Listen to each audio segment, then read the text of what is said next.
निशा साहब, ये तो असल खबर तो शायद ये होती कि पाकिस्तान का सऊदी अरब से रब्ता तो था और हुआ है, लेकिन ये अभी कुछ के आपके ख्याल में इसी दौरान हम कोशिश करेंगे कि ख़ास तौर पर उनके फॉरेन मिनिस्टर से काफ़ी हम करीब रहे हैं, हमारे सागदार साहब, उनसे भी राब्ता हो जाएगा, कोई बातचीत चल रही होगी बैकडोर?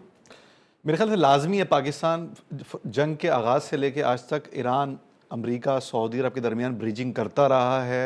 मुसलसल जो है वो ऑफ ट्रैक मैसेजिंग करता रहा है कि खलीजी रियासतों पे हमले से ईरान अपने आप को ज़रा दूर रखे, ख़ास तौर पे सऊदी अरेबिया के मौजू पर, क्योंकि सऊदी अरब के साथ हमारा सिक्योरिटी पैक्ट है, डिफेंस पैक्ट मौजूद है, और पाकिस्तान लाजमी ईरान से भी इस मौजू पे राब्ते में होगा या राब्ता करने की कोशिश ज़रूर करेगा। क्योंकि देखें, ट्रम्प की जो डेडलाइन है वो सुबह 7 बजे अमरीकी वक्त के मुताबिक, यानी शाम 7 बजे के अमरीकी वक्त के मुताबिक, यानी 5 बजे पाकिस्तानी वक्त के मुताबिक जो है वो एक्सपायर हो जाएगी। और ट्रम्प जैसे अहमक से किसी भी चीज़ की तवक्को कर सकते हैं आप, तो उसके रिटेलिएशन में अगर ईरानियों ने अपने इस रीजन में, जैसे उन्होंने अमेरिकन जो अड्डों को नुकसान पहुंचाया, अमेरिकन अमलाक पे हमला किया, अमेरिकन इन्वेस्टमेंट्स पे हमला किया, तो लामहला वो इन्वेस्टमेंट्स अमेरिका में, ईरान के पास अभी फिलहाल इंटर कॉन्टिनेंटल बैलिस्टिक मिसाइल की तो कोई इतलात नहीं है, तो वो रीजनल जो अमेरिकन एसेट्स हैं उन्हीं पे हमला करेगा। खास तौर पे अमारात में, कोयत में, बहरीन में ज़्यादा टारगेट किया उन्होंने। उसके बाद वो सऊदी अरब और कतर और सऊदी अरब पर उन्होंने काफ़ी 2-3 दिन से चीज़ें रोकी हुई थी, लेकिन कल फिर हमले हुए। जब अमेरिका ने हमले किए हैं तो उसके जवाब में उन्होंने फिर आज हमले किए हैं। तो इसलिए ये पॉसिबिलिटी है कि वो रिएक्शन में वहाँ पे हमले करेगा। और पाकिस्तान ने जो मैसेज किया है वो ईरान को यही कोशिश कर रहा है पाकिस्तान के, ईरान इन वाले इस रिएक्शन से दूर रहे। गो के अफसोस ये कि इन ममालिक की एयर बेसिस भी यूज़ हो रही हैं, इन ममालिक की जो लैंड बेसिस है अमेरिका की वो भी यूज़ हो रही है ईरान के ख़िलाफ़। लेकिन बहरहाल पाकिस्तान जो है वो इस मसले में अपने डिफेंस पैक्ट के साथ खड़ा हुआ है और कोशिश कर रहा है कि ये मौजू किसी ना किसी तरीके से हल हो और ट्रम्प की अहमकाना हरकतों का बोझ जो है वो पाकिस्तान को ना उठाना पड़े। क्या American leadership, white house, pentagon इतनी डिवाइड है कि वो असरअंदाज हो ट्रम्प पे? क्रिटिसिज्म तो ट्रम्प की पॉलिसीज पे बहुत हो रहा है, और ख़ास तौर पे इस डेडलाइन को लेकर भी अमेरिका में ये बात हो रही है कि अमेरिकन आर्मी ऑफिसर्स ट्रम्प के किसी भी ऐसे इकदाम को या ऐसे डायरेक्टिव्स को ना माने कि जो वेपन ऑफ मास डिस्ट्रक्शन के इस्तेमाल की बात कर रहे हैं। निकोलस स्ट्रक्सन समेत जितने भी लोग हैं, आपने कांग्रेसमैन की बातें सुने, उनके एडवोकेसी ग्रुप्स की बात सुने, वो सब ट्रम्प के इस डेडलाइन को लेकर खासा क्रिटिक कर रहे हैं। और लास्ट वीक जो नो किंग्स प्रोटेस्ट हुए अमेरिका के अंदर, 9 मिलियन प्लस पीपल निकले हैं, प्रोटेस्ट किया है लोगों ने, तो अमेरिका में वो आइस के खिलाफ भी था, वो उसके महंगाई के खिलाफ भी था, उनकी इमिग्रेशन पॉलिसी के खिलाफ भी था, साथ साथ वो ईरान वॉर के खिलाफ था। उसका एक मेन उनसर ईरान वॉर था। तो गजा की जंग के बाद अमेरिका में वो जो राय अम्मा है वो इतनी सादा नहीं रही है कि वो ट्रम्प या जो उनकी पार्टी के जो वॉर मॉन्गर्स हैं वो उसको कहीं ड्राइव कर सके। निशा साहब, जितनी हाइप क्रिएट हो चुकी है, अब हम लोग भी जैसे 8 बज गए और 9 बज गए, इसी तरह है ना, अब जितनी हाइप क्रिएट कर दी गई है पूरी रात, जैसे आज हमारे यहाँ और वहाँ शायद दिन शुरू हुआ हो, ख़बर तो यही है कि 7 बजे, यानी अव्वल तो कहते हैं हमले शुरू हो चुके हैं ऑलरेडी अमेरिका इसराइल के। आप क्योंकि कोई होप कि ट्रम्प अपने एक आध कोई ऐसा कोई गुंजाइश है उनके बयान में कि जिससे वो लचक है?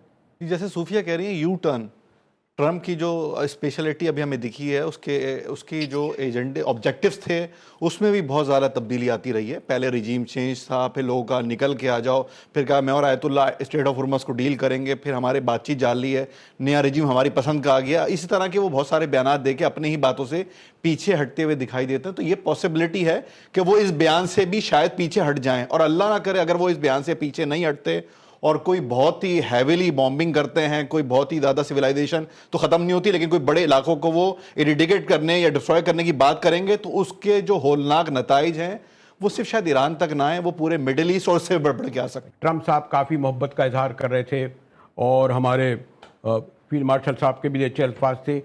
हम उनको क्या, ये तो नहीं कहूँगा हम असरअंदाज नहीं हो सकते, हम तो एडवाइस कर रहे होंगे ना, कि काम दे रहे होंगे ट्रम्प साहब को। कूल का लफ्ज़ भी मैं ज़रा बड़ा समझ रहा हूँ जी। जी, पाकिस्तान ने तो कोशिश करी ना ईरान और अमेरिका के बीच में नेगोशिएशन करने की। पहले इस्लामाबाद मीटिंग हुई है, फिर इस्लामाबाद अकॉर्ड की तरफ से प्रपोजल किया है। ٹرمپ اپنی بیان سے اگر وہ اس طرح کے ریڈیکلائزیشن نہ کریں، ہم وار مونگرنگ سٹیٹمنٹ نہ دیتا تو شاید ایران آج ابھی اپنے ڈائیلاگز فریز نہ کرتا. یہ جو آخری ورڈ، تھینک یو صوفیہ، آپ نے ہمیں جوائن کیا، اور لاسٹ ورڈ وہی، لیکن ابھی بھی 1% امید ہے؟ نہیں، 100% بھی امید ہے، کیونکہ ٹرمپ یو ٹرن لے سکتا ہے نا. ٹرمپ کے یو ٹرن پہ آپ کو 100% امید ہے، لیکن اگر یو ٹرن نہیں لیا تو دیکھیں پورا ریجن میں آنکھ برسے گی مزید. جو ایران کے پروفیسر مرنڈی ہیں، انہوں نے TRT پہ جو گفتگو کری ہے، اس نے بولا کہ اس کا جو ریئیکشن ہوگا وہ بہت ہی ہارش ہوگا. میں یہ سمجھوں کہ اگر آج 7 بجے تک ہو جاتا ہے تو پھر ایران پوری قوت سے خلیجی ممالک پر ریئیکٹ کرے گا. اسرائیل اور امارات کا میں نے ان کو سنا ہے کہ وہ اس پہ کہہ رہے تھے کہ اسرائیل اور امارات اور اسرائیل کا کوئی بھی الائی جو ہے وہ اس ریجن میں باقی نہیں رہے گا. تو سعودی عربیہ بہرحال اسرائیل کا الائی نہیں ہے اب تک، ٹھیک ہے. تو ہمیں یہ سمجھنے کی ضرورت ہے قطر اسرائیل کا الائی نہیں ہے. ٹرمپ جو ہے وہ ایک انپریڈکٹیبل آدمی ہے. وہ روایتی انداز سے پالیسیز میں فیڈ بیک نہیں لیتے، ایکسپورٹ اوپینین نہیں لیتے، بلکہ انہوں نے جو بھی کام کیے ہیں، اقدامات کیے ہیں، وہ اپنی مرضی پر کیے ہیں، اپنی خواہشات پر کیے ہیں. اور میک امریکہ گریٹ اگین سے وہ اب میک اسرائیل گریٹ اگین کی طرف لے کے چلے گئے ہیں. امریکہ فرسٹ سے لے کے اسرائیل فرسٹ کی طرف چلے گئے ہیں، جس کی بنیاد پر ان کو شدید مشکلات اور دباؤ کا بھی سامنا ہے. دوسری مختلف جگہوں پر ابھی آج میں نے پڑھا کہ ان کے مختلف لوگ، کانگریس مین اور جو لوگ ہیں، وہ یہ کہہ رہے ہیں کہ ٹرمپ نے جو ڈیسیجن کیا ہے اس کے خلاف امریکن آرمی کو چاہیے کہ وہ ان کے کسی بھی فیصلے کی حمایت نہ کرے. ایک بڑی تیزی سے رائما یہ ڈیولپ ہو رہی ہے، کیونکہ وہ جس طرح کا انہوں نے ابھی پوسٹ کری ہے، اس سے یہ لگتا ہے کہ وہ کوئی بڑا ہتھیار ایران کے خلاف یوز کرنے کی بات کر رہے ہیں. صاحب ایک تو بات جو انہوں نے اہم یہ کہی کہ انہوں نے ڈیڈ لائن دے دی اور ایران اس کو تو یقیناً نہیں تسلیم کرے گا. لیکن دوسرے غالباً آج جو ہمارے یہاں جو سب سے میرے اہم ڈیولپمنٹ ہوا ہے، پہلی بار جو کور کمانڈر کانفرنس ہوئی ہے، اس میں سعودی عرب سے یکجہتی کا اظہار کے بعد بھی کے ساتھ ساتھ یہ بھی کہا گیا ہے کہ ایران، جس کی طرف حسین اشارہ بھی کر رہے تھے کہ یہ جو حملے خلیجی ریاستوں پہ ہو رہے ہیں، انہوں نے یہ کہا اس پر تشویش کا اظہار کیا ہے باقاعدہ ایران کا نام لے کر، اور اگر میں غلط نہیں ہوں تو شاید پہلی بار. جی ایسا ہی ہے، اور اس طرح کے موضوع پر پہلی ہی کمانڈر کانفرنس ہے جو کسی ملک کے اوپر حملے کے لیے بلائی گئی ہے، اور پاکستان جس میں لا تعلق ہے، پاکستان نے اس میں مذمت کری ہے ان حملوں کی اور ان کے روکنے کا مطالبہ بھی کیا ہے. اور پاکستان کی شروع سے یہ خواہش رہی ہے اور کوشش رہی ہے، خاص طور پر پاکستان کی عسکری قیادت اور سیاسی قیادت کی، کہ ایران سعودی عربیہ اور مڈل ایسٹرن کنٹریز کے اوپر حملے سے کسی طریقے سے رکے، اور خاص طور پہ سعودی عربیہ کے لیے، کیونکہ پاکستان کا سعودی عرب سے ایک سیکیورٹی پیکٹ موجود ہے، اور پاکستان متواتر جو ہے وہ ایران کو اس حوالے سے کنونس بھی کرتا رہا ہے، جو اطلاعات ہیں، اور پیغام بھی پہنچاتا رہا ہے.